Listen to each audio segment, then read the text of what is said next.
The desert didn't forgive anyone that day. It burned the earth and silenced even the wind. A young woman walked along a long stretch of road, her feet raw and bleeding against the cracked Texas dirt. In her arms, a baby slept restlessly, wrapped in a torn blanket that did little to block the sun. Each step left a print of pain and courage. And miles ahead, a rancher sat alone in his truck, staring at the same empty horizon, unaware that before sundown, his lonely life would never be the same again. Emotional build-up within 30-40 seconds. Her name was Emily Grace, and she had been walking for hours under the cruel blaze of summer. Her lips were dry, her eyes burned, and her heart raced with fear, not for herself, but for the baby she clutched close. The child whimpered softly, and Emily whispered, "Just a little longer, sweet one. We'll find help soon." But deep inside, she wasn't sure if she believed her own words anymore. The road stretched like an endless ribbon of heat, shimmering with mirages that looked like pools of salvation. Every now and then, she thought she saw a house, a truck, or someone walking toward her, but it was always the same trick of light. She'd left behind a small town nobody cared to remember, escaping a life that had broken her spirit. The man she once trusted had left her with nothing. No money, no home, not even a kind word. When he threw her out that morning, she didn't beg. She just took her baby and started walking west, following the road that led toward the mountains she'd seen in postcards. Back at his ranch, Luke Tanner had been living alone for nearly 6 years. The once lively ranch that his father built had turned quiet after his wife, Caroline, passed away. The horses still ran, the cattle still grazed, but Luke himself was a ghost in his own land. Every morning he saddled up, every evening he fed the stock, but his heart had gone still, locked away with the woman he'd buried under the cottonwood tree near the creek. That day, as the heat shimmered across the land, Luke was driving his old Ford down the highway, heading back from town with supplies. The radio crackled with country songs and static. He wasn't really listening, just trying to fill the silence that never left him. Then he saw her. At first, she looked like another mirage, a shape wavering in the waves of heat. But as he slowed down, he could make out the truth. A woman walking barefoot, carrying something in her arms. Her dress was dusty, her hair clung to her face, and her steps were uneven.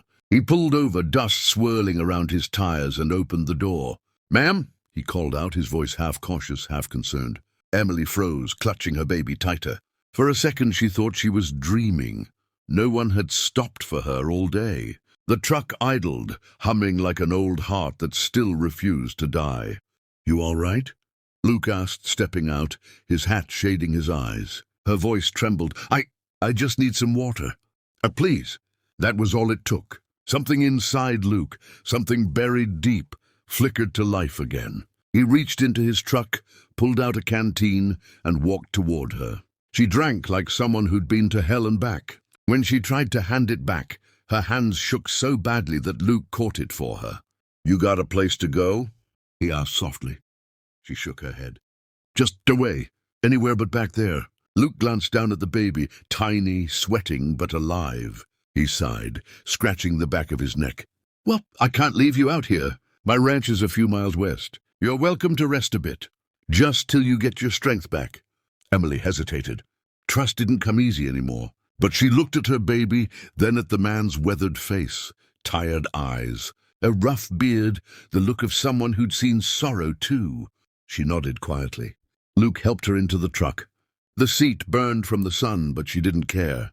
As they drove, Emily stared out the window, the wind whipping through her hair, her heart pounding with fear and relief all at once. The Tanner Ranch appeared on the horizon, sprawling fields, faded fences, and a big white house standing proud against the dust. It wasn't much to look at, but to Emily, it was heaven. Inside, Luke showed her the kitchen. "You can wash up in there. There's food on the counter. Not much, but it'll do." Emily's eyes filled with tears. "Thank you. I don't even know your name." "Luke Tanner," he said, tipping his hat slightly. "And you're welcome, Miss Emily Grace." The name hung in the air like a whisper from another life. She washed her face, fed the baby, and finally let her body rest on a chair. Luke poured her a cup of coffee, the same way he used to for Caroline, and sat across from her. "Where you headed, Emily Grace?" he asked. She looked down. "I don't know. Just somewhere safe. My husband. He wasn't kind. I didn't want my child growing up around that." Luke nodded slowly. He didn't ask for details. Some pain didn't need explaining. Over the next few days, Emily helped around the ranch, cooking simple meals, cleaning up, feeding the chickens. She had a quiet strength that reminded Luke of the way Caroline used to move, gentle, patient but firm. The baby, little Noah, began to smile again. Every evening, when the sun dipped low, Luke would find himself watching them, a mother rocking her baby under the same cottonwood tree where his wife rested. It made something in his chest ache, but it wasn't the same ache of loss anymore. It was something else, something he hadn't felt in years. But not everything on the prairie stays quiet. One morning, a dusty black car rolled up the road, the kind that didn't belong in ranch country. Luke was fixing the fence when he saw it stop near the gate. Two men stepped out, their suits too clean for the dirt they stood in. "Can I help you?" Luke asked, his tone turning cold. One of them smiled. "We're looking for a woman. Brown hair, carrying a baby. You seen her?" Luke felt his stomach twist. He leaned against the post, eyes narrowed. "Plenty of folks come and go down this road. Can't say I pay attention to all of them." The man studied him. "Well, if you do see her, there's a reward for information. Her husband's mighty worried." When they drove off, Luke's jaw clenched. He turned and saw Emily standing by the porch, pale as a ghost. She'd heard every word. "I can leave," she said quietly. "I don't want trouble." But Luke shook his head. "You ain't going anywhere, not till I know your boy's safe."